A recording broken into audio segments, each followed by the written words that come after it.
আসসালামু আলাইকুম সবাইকে।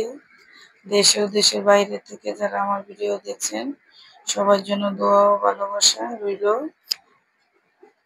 তো আজ আমার আপনাদের জন্য নিয়ে আসলাম নতুন একটি ভিডিও। তো আশা করি আপনাদের কাছে আজকের ভিডিওটা ভালো লাগবে। তো ভালো লাগলে লাইক শেয়ার কমেন্ট করে আমার সাথেই থাকবেন। তো এখন তো প্রচন্ড গরম। তো দুপুরবেলা আজকে আম ভর্তা করলাম আর সেটা ভিডিও করে আপনাদের সাথে শেয়ার করতেছি। তো এখন তো সবাই উম, আম ভর্তা করে আমরা দুপুরবেলা খেয়ে থাকি। তো আজকে ভিডিও করে একটু আপনাদের সাথে শেয়ার করলাম। তো বাজার থেকে আমরা তো আর এখন গ্রামে নাই, গ্রামে তো অনেক গাছে আম। তো আমাদের তো আর এখন সেটা অল্প নেই যে গাছ থেকে পেড়ে তারপর ভর্তা করবো। তো এখন বাজার থেকে কিনে নিয়ে আসছে অনেক টাটকা ফ্রেশ আম। তো চিন্তা করলাম একটা ভিডিও তৈরি করি। তো এখানে যে আম নিয়ে নিলাম, যেই কাজ সেই কথা। তো এখানে আমগুলো নিয়ে ভালোভাবে ধুয়ে পরিষ্কার করে এখন ছিলে নিচ্ছি।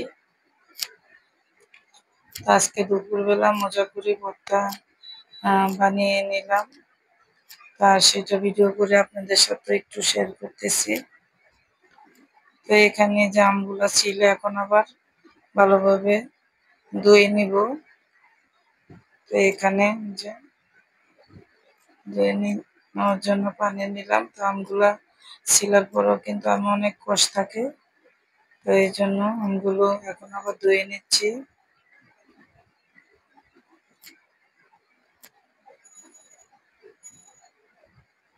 তো আমার ভিডিওটা যদি আপনাদের কাছে ভালো লাগে তো লাইক করবেন, শেয়ার করবেন, কমেন্ট করবেন আর পুরো ভিডিও জুড়ে আমার সাথেই থাকবেন। আর যারা নতুন আসছেন চ্যানেলটা সাবস্ক্রাইব করে দিবেন। তো এখানে আমগুলাকে যে এখন পিলার দিয়ে আমরা আমগুলাকে কেটে নিচ্ছি।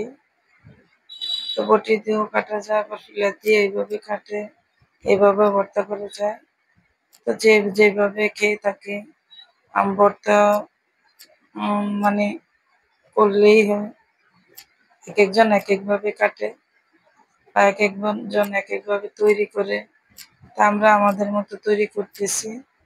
তো এখানে আমগুলোকে এখন কেটে নিয়ে যে শুকনো মরিচ, বিট লবণ, রেগুলার লবণ ওগুলো দিয়ে যে মাখিয়ে নিচ্ছি মরিচটাকে। তো আম ভর্তা কিন্তু শুকনো মরিচ দিয়েই বেশি ভালো লাগে। তো এই যে মরিচটাকে ভালোভাবে কষলিয়ে এখন আম দিয়ে দিচ্ছে। তো আমগুলো কিন্তু প্রচন্ড টক। তো এখানে বেশ অনেকটাই চিনি দিয়ে দিলাম, অনেক টক আম। এই যে ভালোভাবে এখন মাখিয়ে নিচ্ছি। তো নেওয়া হয়ে গিয়েছে, এখন আমরা খাওয়ার পালা, সবাই মিলে খেয়ে নিচ্ছি। যে বাচ্চারা খেয়ে বলছে না টেস্ট হয়েছে অনেক। এই যে বাচ্চারাও খাইতেছে। তো বাচ্চারা দুপুরবেলা এখন আমরা 12টা বা 1টার দিকে আমরা আম ভর্তা খেয়েছি। তো গরমের দিনে কিন্তু আম ভর্তাটা এই সময় খেলে কিন্তু ভালোই লাগে।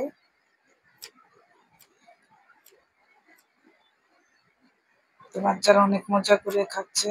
তো আমাদের আম ভর্তা খাওয়া শেষ, এখন আমরা উম আমের জুস তৈরি করব। তো আম ভর্তা খাওয়া শেষে আবার জুস তৈরি করলাম। তো 2টা ছোট ছোট আম নিয়ে নিলাম এখানে। তো যে কেটে নিচ্ছি কিউব কিউব করে। তো এগুলা কেটে তারপরে ব্লেন্ডারে দিয়ে এগুলা তারপরে জুস তৈরি করে নিব।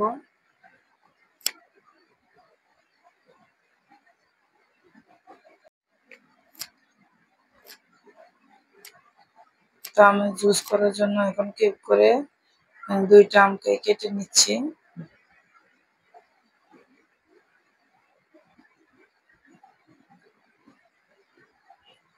তো এখানে যে আমগুলোকে বেছে বের করে এখন কেটে নিচ্ছি।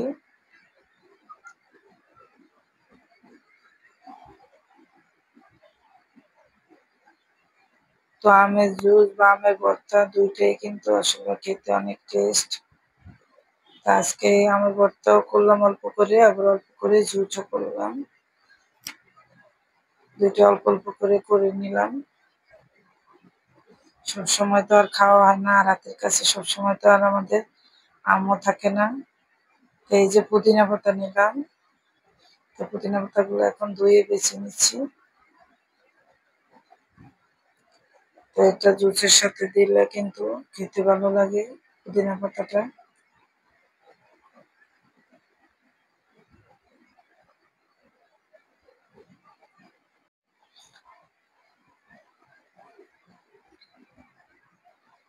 তাই তো এখন আমগুলাকেও নিয়ে নিলাম, আর এই যে পুদিনা পাতা, তারপরে এখানে কাঁচামরিচ, যে কাঁচামরিচ আমরা তো ঝাল কম খাই, এই জন্য একটা কাঁচামরিচ দিয়েছি।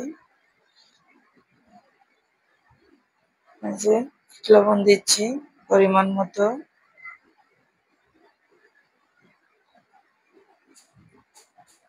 আর এখানে এই যে রেগুলার লবণ দিয়ে দিলাম পরিমাণ মতো। আর যে চিনি দেওয়া হচ্ছে, চিনিটা কিন্তু এখানে বেশি লাগতেছে কেন, আমগুলো টকের জন্য। এতে ব্লেন্ডারটা নিয়ে নিলাম, ব্লেন্ডারে জগে এখন সবগুলোকে একসাথে নিয়ে যে ব্লেন্ড করে নিব।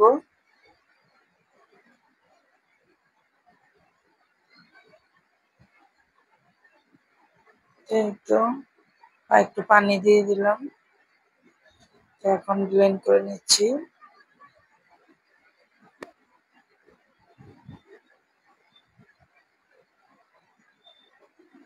আমটা কিন্তু একটু ব্লেন্ড করতে সময় লাগছে।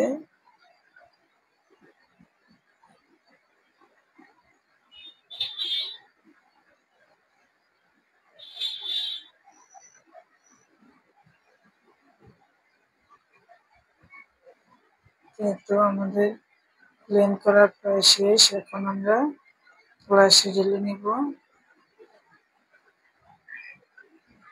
জুসটা তৈরি হয়ে গিয়েছে, আমের জুস। এতে গ্লাসে এখন সার্ভ করতেছি, একটু সাজিয়ে নিচ্ছি আর কি গ্লাসে ঢেলে। সুন্দর করে একটু সাজিয়ে গুছিয়ে নিলাম, পুদিনা পাতা দিলাম, একটু সাজিয়ে নিলাম। সাজিয়ে নিয়ে খেলে কিন্তু দেখতে ভালোই লাগে। তো ভিডিওর শেষ পর্যায়ে চলে এসেছি প্রায়। আপনারা সবাই ভালো থাকবেন, সুস্থ থাকবেন, সবাই সবার ভিডিও দেখবেন আর আমাদের জন্য দোয়া করবেন। এই তো এখন খাওয়ার জন্য নিয়ে দেবো। এই তো বাড়ির মুরব্বি যে, ওনাকে খেতে দিল জ্যেষ্ঠ করে। এই তো আজকের মতো এখানেই বিদায় নিব। আমার জুস খেতে খেতে আপনাদের কাছ থেকে বিদায় নিলাম। আপনারা সবাই ভালো থাকবেন, সুস্থ থাকবেন, আমাদের জন্য দোয়া করবেন। আল্লাহ হাফেজ, আসসালামু আলাইকুম।